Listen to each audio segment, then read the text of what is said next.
Welcome to Die Hard. I have a Patreon account. I've got all these social medias. I've got all this stuff, and I haven't been posting enough things on the Patreon. I feel a tremendous amount of guilt. You guys want to support me. You want to help my career, and it's hard to get into the groove of these things when I'm constantly touring, or I'm always in a hotel room, or on a plane, or in a car service. So, one, thank you for being here. Two, I'm going to make a lot more. I need to just get in the groove of this stuff. So what this podcast is going to be, instead of like little videos where I sit here with Ari and try to make him giggle, I'm going to launch a podcast called Die Hard, where it's just me with you guys. We'll talk about this week, talk about whatever's on my mind. One thing I can anticipate happening is that I'm probably going to repeat myself. If you were in my life and you're my friend, you'll realize pretty quickly that I'll tell the same anecdotes and stories. It's a very comedian trait to repeat things. Like me and my buddy Bowers and, Ari and Justin and Josh, all these guys. He's like, yeah, you've told me that before. Like, yeah, because I'm just so used to repeating things. So forgive me if that happens. Show me some grace in the comments and say, hey, I think you already talked about this once before. And not just about subjects, but if I do repeat a whole thing. So anyways, thanks for being here. Welcome to Die Hard. I'm very excited to start doing this. This is something that's been in the back of my mind for a long time. Like, Bill Burgess has a podcast where he just talks. You don't need to have a guest all the time. You don't need to always have some sort of gimmick. I don't have to dress up like Dr. Phil. I don't need to have, people in here arguing or trying to get people to shave their head for money. I just want to talk to you. I want to talk to you guys. I'd love to get your feedback. Send me some comments. Send me questions. This has been a big week for me.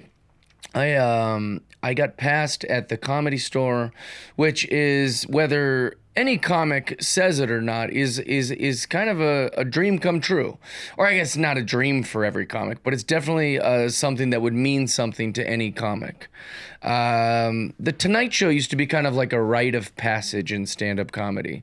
It isn't as much anymore, but because all these guys like Jerry Seinfeld and Gary Shandling and George Wallace wanted to be on the Tonight Show so bad and have Johnny Carson's approval, that even after Johnny Carson has died, it's still this thing to us, like, oh, if we could get on the Tonight Show. Now, that doesn't mean it's going to change your career like it used to, and it doesn't mean people will even watch it. In fact, there's plenty of argument that no one will watch it because TV is kind of dead. Last time I did The Tonight Show, I got about 3 texts after I did it. And then a week later, when The Tonight Show put it on YouTube, I got like 1,000 texts. So people are only watching these things through social media and YouTube and stuff. But either way, my point was that The Tonight Show feels like this thing you've accomplished because of what it's been traditionally over time. Now, to give you guys some intel on what the Comedy Store being a paid regular means, the Comedy Store is this iconic building that everybody in comedy is aware of. If you aren't in comedy, I get that this might be inside baseball, so I'll explain it. This building was opened by Mitzi Shore and the Shore family.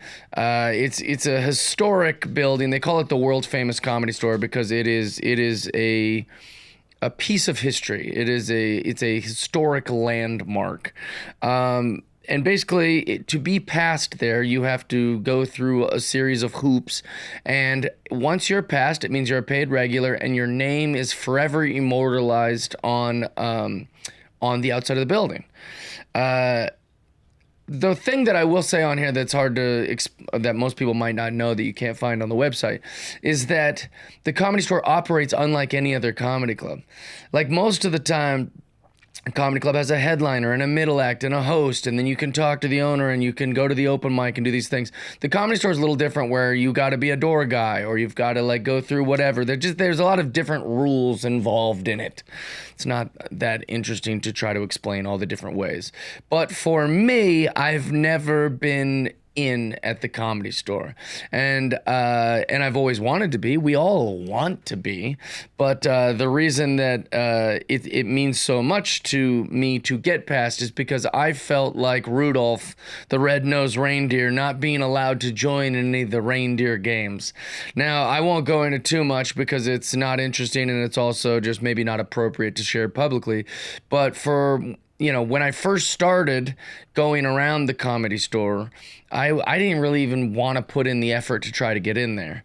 Then it went through like a boom where there was all these famous comics always there. And then I was like, I'd like to be here now.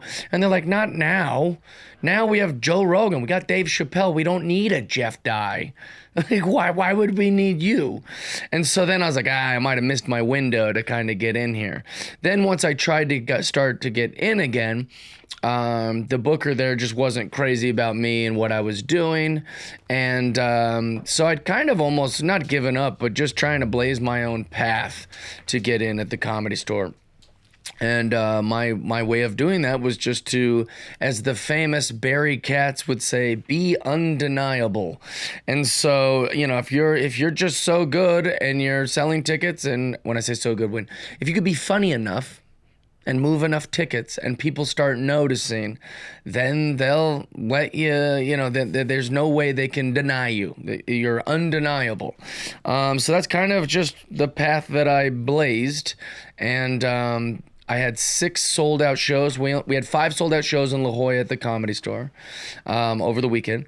And they added a 6th show. We sold that out. So 6 sold out shows at the La Jolla Comedy Store, which isn't necessarily related. I just always hope when I do well at the La Jolla Comedy Store that they're noticing up here in Hollywood. Who knows if they were. And so then on Thursday, the new booker, Rose, said, do you want to do a Jeff Dye and Friends? And I was like, yeah. So after those 6 sold out shows in La Jolla, the same week I had a main room show, and I sold out the main room, and I did 75 minutes. I did my best stuff. Obviously, I was trying to impress. I wanted everyone to have a good time and have a good show. Every comic that went on did great, by the way. Eric Rocha, killed, friend of mine. Taylor Boss, killed, friend of mine. Amir K, killed, a friend of mine. Mitch Verzi, Mitch, Alex, and Sean, the Verzi triplets went up and they crushed. And then Whitney Cummings killed on a level that I haven't seen many comics kill before. Multiple applause breaks, absolutely brought the house down. She was very, very good. And then I came out and did 75 minutes, and it was a very, very fun show. Afterwards, I walked to the back. I posted this video if you guys want to watch it on Instagram. Rose literally looked at me and she goes, dude, do you want to be a paid regular or what? And I was like, yes. It like literally made my life. I was like teary-eyed. Like at night I like cried because I was like so like flattered, one, that how it happened, but two, that that it finally happened. Like it took me 19 years. Some comics get past, after being a door guy there for some years, and I don't know, I just found my own route and I was very, very happy. And to try to explain that feeling of, if you ever hear anyone talk trash about the Comedy Store, whether it's a comic who is past there or not past there or used to be past there and has been since forgotten, there is this energy about the Comedy Store that everyone has, this kind of insecurity about the Comedy Store. And I can explain it pretty well, because I've talked plenty of shit about the Comedy Store. I've talked plenty of shit about Comedy Store comedians, and I've talked plenty of shit about every single person that's ever gatekeeped or booked for the Comedy Store. And I can explain it. There's a movie called Empire Records, and there's a great scene. The movie is about this cool group of kids who work at this record store. It's Liv Tyler, it's all these great actors. Now they all work at this record store, and they're all these like hot, cool kids, and they kind of all have their own thing, and they're just the coolest kids. There's a character named Warren, and Warren comes in to the store every once in a while. He's just this little shitty, grumpy kid, right? Every time he comes in, he's like this little punk rock, younger underclassman who's like annoyed with the way these cool kids navigate Empire Records. So anyways, at one point, Warren comes in to the store with a gun, and he tries to stick up the record place. And while he's crashing out, he's like, you guys think you're so fucking cool. You just think you're so fucking cool, right? And one of the guys goes, "Wait, Warren, do you just want to work here?" And he's like, no. And he's like freaking out. He's like, that's the problem. You guys think everyone wants to be like you. You guys think you're so great. And then he goes, Warren, if you want to work here, you can work here. And you can watch Warren's kind of character be like, yeah, I mean, that's what I want. That is what every comic feels towards the Comedy Store. We can talk shit. We can have all these feelings. We can have these insecurities. We can act like we don't even want to be in there. But the truth is, we just want to be included. That's all it is. We're just kids who are going, please let me play. Why can't I play? What did I do wrong? And so that's the feeling that I've always felt towards the Comedy Store, no matter whether I was being positive or negative, is I just really wanted to be in. I really wanted to be a part of the group. Now, all that being said, since I have been passed, it's only been a few days. There's already been people upset that I've gotten passed at the Comedy Store. I wasn't even able to enjoy it for 5 minutes before the booker was getting people going, I can't believe Jeff Dye got passed here, and this is crazy. Why'd you pass him? And I will handle that the same way I handled the journey to get into the Comedy Store, with patience and respectfully. I've always had a respect for that building and this industry, and I will deal with it resiliently and hopefully with love. I don't want to make anybody an enemy. There's no goal for that in my sights, at least. Anyways, so I'm very, very happy, and I'm very, very honored to be in at the Comedy Store. So now that means you can see me if you come to Los Angeles at the Comedy and Magic Club, the first place I was ever a regular, the Improv, the Laugh Factory, and now the Comedy Store. So like I said, I'm very, very honored and happy. There's no part of my comedy life or journey that I thought would be greater than this. This isn't lost on me. I don't need to sell out Madison Square Garden to feel like I've made it.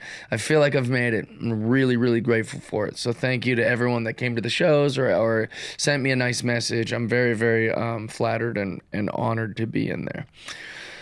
All right, enough about the Comedy Store and all that. I wanted to talk about the WNBA. This seems to be a hot button issue in politics now.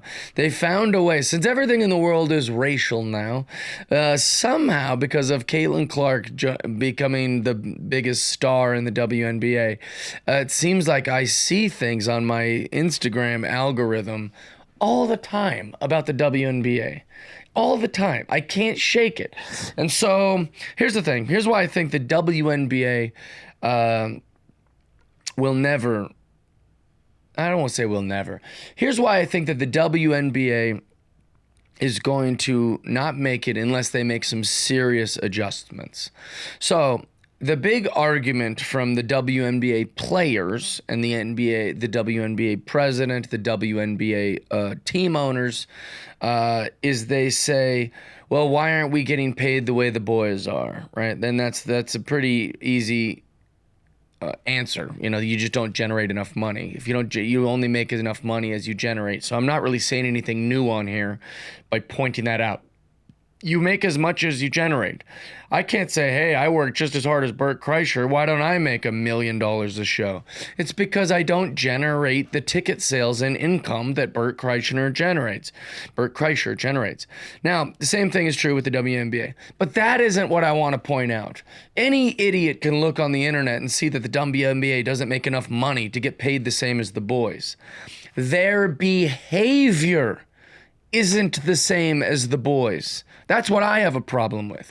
If you'd like to fly private and make millions of dollars and be compared to the boys, then you've got to have this same measuring stick or standards as the boys in the NBA. Give you an example. you'll see NBA players get asked questions and then they answer them. And if they give you the media or the press a little bit of snark, it's usually celebrated because they're like, wow, you don't see that very often that an NBA player would say that's kind of a stupid question. Whereas in the WNBA, when a reporter asks a very simple question, these girls are so pissy and give shitty attitudes and shitty replies to the questions. They're not being like the boys in these press conferences. They're like literally storming out and having little fits. So that's one thing they need to do better. The next one is I saw multiple WNBA players tweeting because something happened between Caitlin Clark and another player. There was a little scuffle, and this was last season. Now, the reporters just want to get a beat on it. The press is trying to get a beat on it. So they found where the players are staying, what hotel they're staying at. And as they were coming out to their bus, the reporters were asking them, like, hey, what happened between you and Caitlin Clark? Now, what I saw multiple WNBA players tweeting about was they were like, hey, don't follow us to the hotel. This is mad creepy, yo. Like, you shouldn't be talking to us out here. Don't stalk us. We don't want people to know where we sleep. It's like, what are you talking about? That's been a thing in male pro sports for the last, 50 years. If you count Babe Ruth, over 100 years. We know as fans and sports enthusiasts, and definitely the press and people in the sports zeitgeist, they definitely know where and when your tour buses are going from game to game. They definitely know what hotel the players sleep at. It isn't creepy. It isn't weird. And it's very, very standard to follow a pro athlete and ask them questions from the hotel to the bus or the arena or from wherever they're going. That's totally standard. So do better on that. The next one is body shaming. All right, these girls will get so upset if someone says that they're not the best athlete in the world, or if they criticize their game or criticize their body type. But ladies, as long as I've been alive and far before I was ever born, fans body shame pro athletes. It's what we do. I've been calling wrestlers fat or overweight or too skinny or not strong enough or bad abs, bad chest. The OKC are playing the Indiana Pacers game 7 tonight as we're recording this. And there's a guy in Oklahoma City. Every time he comes on the screen, he's like a 7-footer. I go, what does this guy have, the shoulders of a 5th grader? Like, look at his butt. He's so ugly and weird looking. That's just how sports works. Because basically you're supposed to be this thing out there that can operate and do these physical things. So we're kind of judging your physical appearance. I do it in wrestling. I do it in basketball. I do it in baseball. I definitely do it in baseball, because baseball has the most diverse body types. But yeah, how long have we been calling Jokic fat or Luka Doncic? It's just part of it. Is it nice? No. Is it appropriate? Maybe not, but it's just damn sure what happens. That's how it works. You can't go, I'm a girl, you must say I'm good. Also, that's another part that annoys me, is when you criticize a female player's game, right? Which we have the statistics, we can watch the games. Then they go, oh, he's hating because I'm a woman. No, we're not. We like players that are good, and we criticize players that aren't playing well. It's how sports works. Toughen up. Do better on that. I saw this one recently, which was crazy to witness. This is what made me, this was the final straw for me to make this video, was there was fans who had cards on little notebooks, and they were waiting outside where the tour bus was, and one of the WNBA players came up and they had all these cards for her. They're like, hey, will you sign these? Will you sign these? It was Plum. I forget her first name. Kelsey Plum, very beautiful woman. She comes up to them and she's like, whoa, what are you doing? And they're like, the tour buses or your team bus is right there. And she's like, y'all don't think this is creepy? Y'all don't think this is weird? And they're like, no, I mean, maybe a little, I don't know. And she's like, yeah, I'll sign one for you. And she signed one of the cards. Kelsey, what are you doing? Have you seen the way autographed hounds are? They'll be in front of players' houses. They'll be in front of the team bus. They'll be in front of the hotels. They're in front of the things where the players park in the parking lot. They go to the front row of the seats they don't even have at the games. They'll be there hours before, hours after. Autographs have been a thing for so long that I'm just some regular comedian. I'm not even a celebrity comedian. And they wait outside of places for my autograph. Multiple times, thousands of times, people have had my Topps card and they just want me to sign it. I've never thought it was creepy or weird, and I'm a regular person. So for you to be a WNBA star and think that you should be paid the same as the boys and treated the same as the boys, sign the fucking cards and stop saying that it's creepy. It's not creepy. Why are you shaming these guys? It makes no sense. So I just think it's very strange that these ladies will go on and on and on about how they want to be treated the same, but they don't want to be treated the same when it happens. So it's very, very strange. Also, an interesting thing that's been happening in the WNBA is Britney Griner said these fucking white girls, and who cares, right?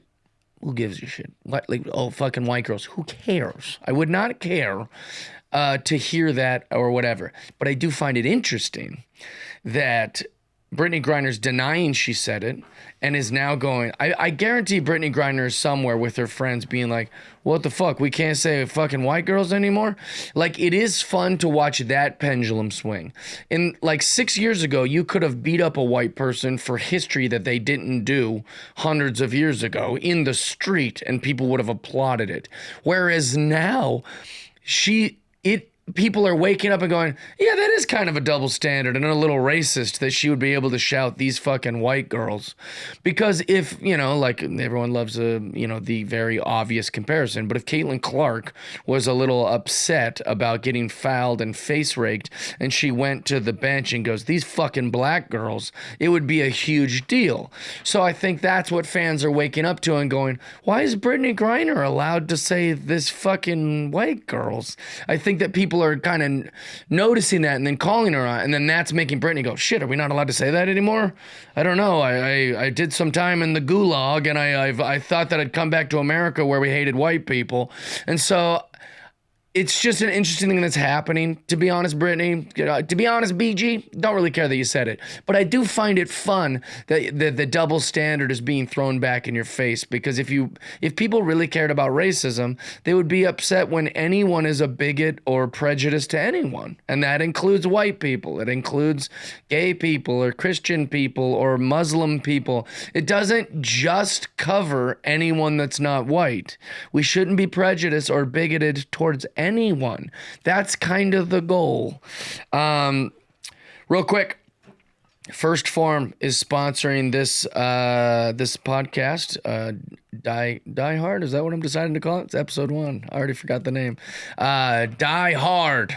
First Form, check it out. They've got so much great gear. They've got so much great stuff.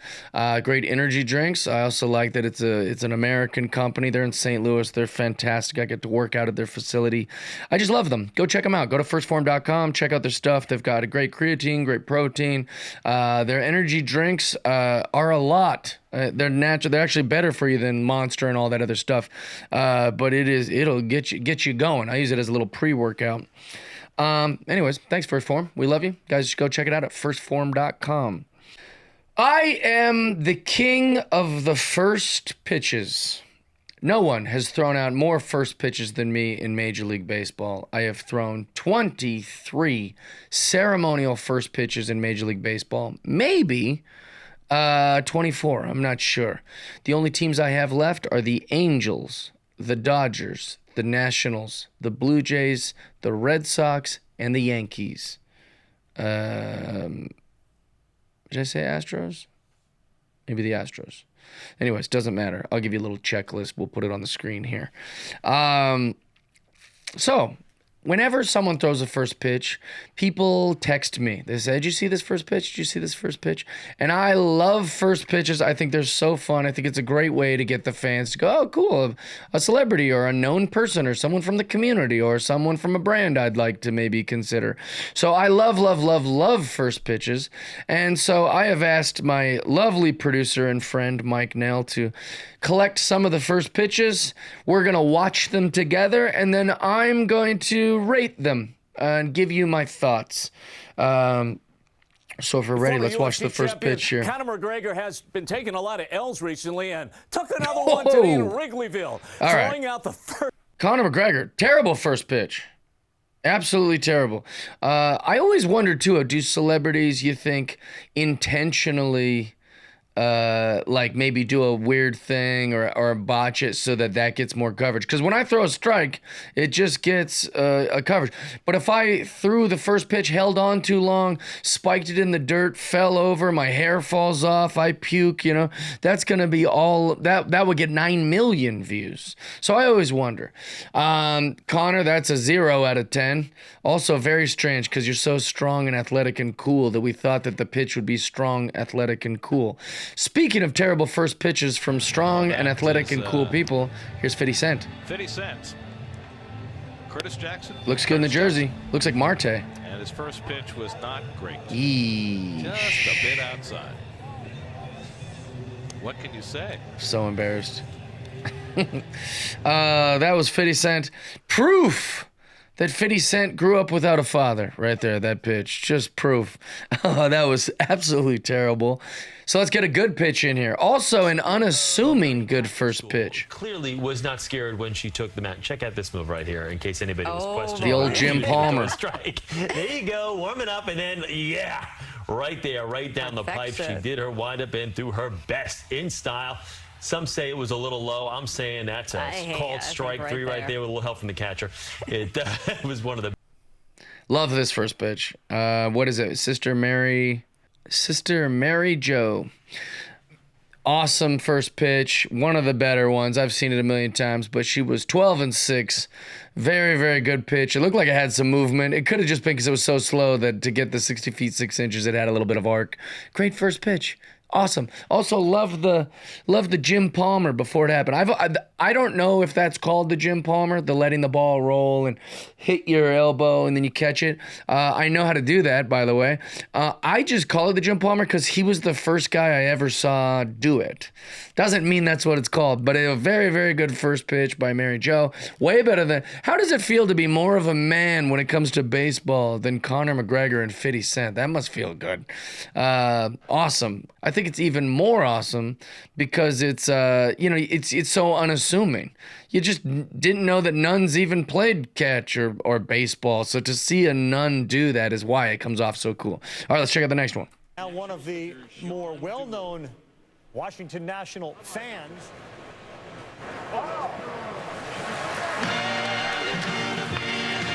Dr. Anthony Fauci. All right. This is my first time watching this. Didn't know he did it. I'm angered right now.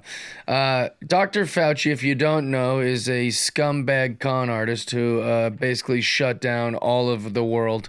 At first we didn't know, so that's give him a little pass on that. But then once he did know, he just kept the money flowing into Big Pharma's pockets and kept everybody out of work and shut down. So let's just talk about the first pitch instead of me politically crashing out. The first pitch was terrible. Take off that stupid mask. You were nowhere near anyone, you dork. Also, why would he want to do this if he knows he can't throw? He must know he can't throw. Why did he want to do this? I get why 50 Cent and Conor McGregor want to do it. They love the attention. They're guys like me. We love the limelight. This is supposed to be a doctor who works for the government. Why is he out there? What a dork. All right.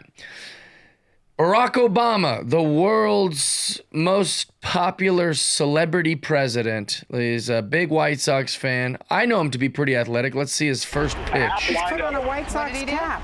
Yeah, here he is with the windup, and there it is. Wow, it was it made it over the plate, so it may have been a left-handed batter. Terrible first pitch. Had there been a batter in the batter box, but Zimmerman. Also, terrible etiquette. He's throwing a first pitch for the Nats. You got the mascot out there, the whole field. Everyone's cheering for you because it's you're the home team. You know, the Nationals. It's Washington D.C. It's where the White House is. And Obama thought it'd be cute to put on a White Sox hat to show his loyalty to the South Side Sluggers. What are we doing? What is he doing?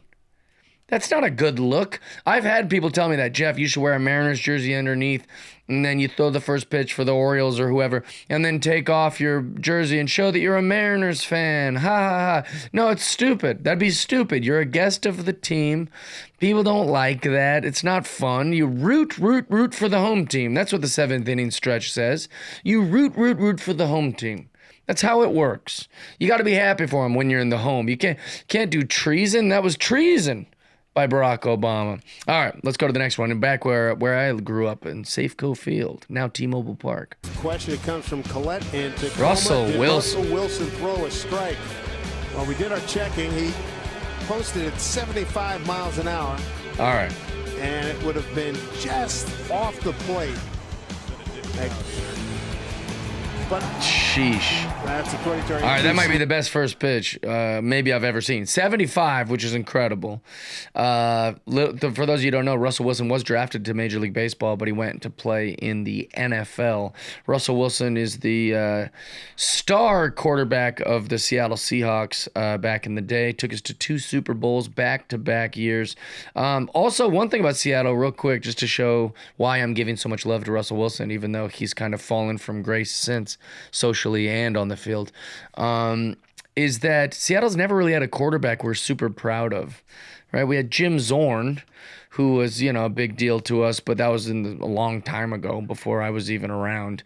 And since then, it was always just quarterback after quarterback that we were like, what is going on? The Brock Hewards, the Trent Dilfers, the Matt Hasselbecks, the Rick Meyers, the Kitnas. We had all these quarterbacks that were mid, but they weren't like stars. And so Russell Wilson was the first star quarterback since Jim Zorn, and that's why we loved him so much in Seattle. We would have given him a statue if he stuck around. But he was drafted to the Rockies, I believe, in Major League Baseball, and so I knew that he could throw a baseball, but 75 miles an hour, that's not easy to do without enough mechanics and training. So 75 miles an hour is very impressive for a ceremonial first pitch. And it looked good, and he looked good, and Seattle loves you, Russ. All right, let's see the next one. Rob Gronkowski spikes it. I love this. I love it. I think that's a 10 of 10 right there. Just because that's what Gronk does. I know the grounds crew wasn't happy about that. Him spiking a baseball into the dirt or the grass, whatever he ended up hitting. But I think that's great because it's fun. It's cheeky. Rob Gronkowski's so beloved in Boston, and with all those Patriots fans that live in Boston, everyone's happy. Everyone's cheering. Oh, Gronk, spike another one for us, I love it. I think that works out great. And then he didn't have to worry if it was a strike or a ball because he just did his thing. So I love that. All right. Same with the Red Sox. Fired in there. Who's this guy? Is that Skinny George? Oh. I forgot about this first pitch. Oh, the crowd reaction is great. Oh. This is perfect. This couldn't be a better place for a wild pitch to land, right on a photographer's balls. Fired in there. It's perfect. That is the greatest. I don't know who this young man is, but that is great. Also, his reaction, he's genuinely sorry about that. He feels terrible. Jordan Landry, do we know who that is? He survived Ewing's sarcoma when he was a child. Okay. I don't know what he does now or what that means, but he got to throw the first pitch, and I think he threw the greatest. I mean, it's embarrassing to throw a wild pitch, but if you can hit a guy perfectly in the dick while you do it, that's great. Strike one, ball two. That's it. 2 balls, dude, right there. I love it. So 10 out of 10 on that for sure. Next one up, Tiffany Huang. She's pretty. Looks like it's going to be a terrible first pitch. The Hideo Nomo. Yep, terrible first pitch. Called it. She gave it her all, though. She didn't try to, you know. That was a terrible. That was a 3 for effort, I'll say. All right. White Sox employee is who's throwing this. Leads the league in walks, and that's carried over to the ceremonial first pitch. Yikes. Which I can't Unbelievable. decide whether that's the worst first pitch Definitely in the baseball worst. history, That poor guy. or the best pitch. Also, how does this happen? Has no one ever thrown a baseball? That's hysterical. It's crazy to me how difficult it is for people to throw a first pitch. Unbelievable. All right, next one up. Who do we got? Carly Rae Jepsen. Here is the first pitch of the ball game. Carly Rae Jepsen. This is all I'm going to tell you is you're going to have to go back. Terrible. These celebrities can't throw. All right, here's one of the latest ones. Joey Swole. He's a passionate advocate for fitness inclusivity. Through his social media platforms, he promotes gym positivity to create an inclusive environment. Please welcome entrepreneur and lifelong Cubs fan, Joey Swole. Almost fell. Bad dismount.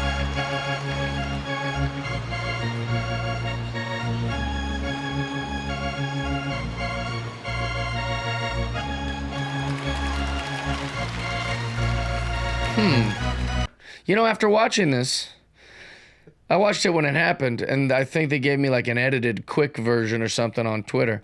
The backflip was terrible and unnecessary, Joey. Why? Why'd you do a backflip? I don't understand why. But I do like him. Like, I like him as a man, and the pitch was good. So, Joey, you're going to get an 8 out of 10. I love you, and I love that you did it for the Cubbies because you're a Cubs fan. I love that. So that all helps. But I think the flip was unnecessary, right? Do we need the flip? It's got to work into itself. There's got to be a full fluid motion to count. Yeah, a flip like a flip into a throw or something. I don't understand. I don't know. Needs some work, Joey Swole, but we love you. All right, Simone Biles is next. She's back at Minute Maid Park to toss tonight's ceremonial first pitch. All right. Olympic gold medalist. Jake Marisnik comes out to catch. She from Houston? Not from the mound. That's not good. She's not going to throw from the mound? Oh. See, that's what you do, Joey Swole. And there's your first pitch and then some. She is the smallest person that's ever lived. Look how small she is. All right, I give it a 10 out of 10 because it's adorable. She's the size of a child. She did an impressive backflip. Maybe I liked it better because it was after Joey Swole's backflip. But what's this one? What do you got for me? Here's the next one. Gold medalist. Check out this move. Yeah, see, that's how you do it. Heart of the pitch. She did all of that and did not throw a scud. Scud. Figure out what part of my body I would have. That's a good pitch. See, that's how you're supposed to do it, Joey Swole. All right, who's next? Colin Kaepernick. Gee, Burrs. 92-mile-an-hour fastball as a high school pitcher. And turned down a ton of Division I baseball scholarships. All right. How fast was that? 87 miles an hour. All right, this is better than Russ's. That was a worm burner. Russ threw 75, he threw 87. Kaepernick, not a fan of your political bullshit and your left-leaning grifting, but that first pitch was absolutely incredible. That might be the best first pitch I've seen. All right, next up, Stephen A. Smith for the Yanks. Stephen A. Smith, the ESPN throwing out the first pitch. A lot of confidence. That's a confident strike going to the top of the mound. Very confident. There, Jack, but as we've been told by Jack Curry, it is not easy. Don't dig into the top of the mound. The catcher. Why is he doing that? He's about the size of a quarter. Bounced it. One hop. Stephen A. Smith. All the confidence in the world for what?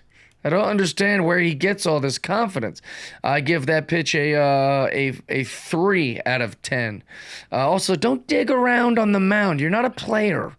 The grounds crew doesn't like this. You know, they don't like you backflipping, stumbling over the goddamn mound or digging around in your Air Force Ones. All right, next up, John Wall. Minutes ago, John Wall of the Washington Wizards, as we wondered whether a point guard can throw a baseball. He's a much better passer between Yikes. Terrible first pitch. I love John Wall, though, and I love the Nats, but gee burst. All right, next up, George Lopez, fellow comedian and Lakers fan.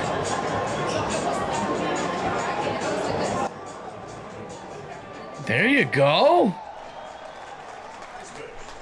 George Lopez. This must have been a while back with Adrian Gonzalez being the guy who caught it, but holy crap, 2013, George Lopez. That was a great pitch. I give that a 10 out of 10, and he's a comedian, baby. All right, who do we got? Travis Kelce. Mr. Swift out there with his mom. That's nice to include his mom. Terrible pants. Let's see how he pitches.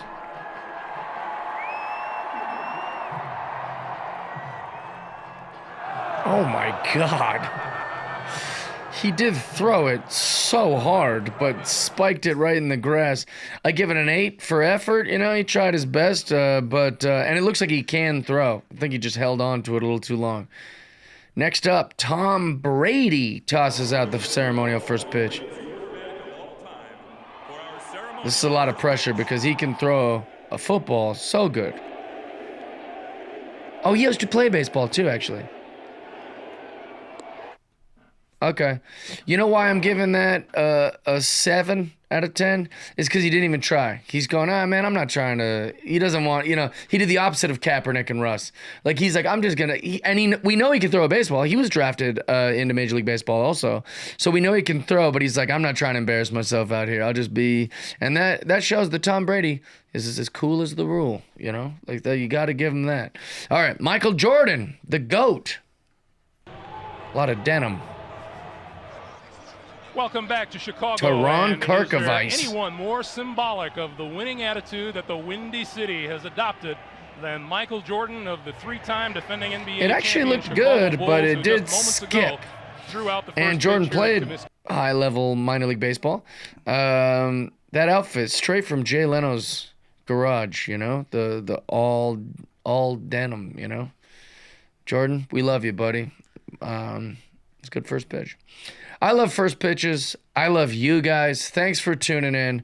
We're going to do this every week for my Die Hard fans. Thanks for watching Die Hard. We love you. I'm out.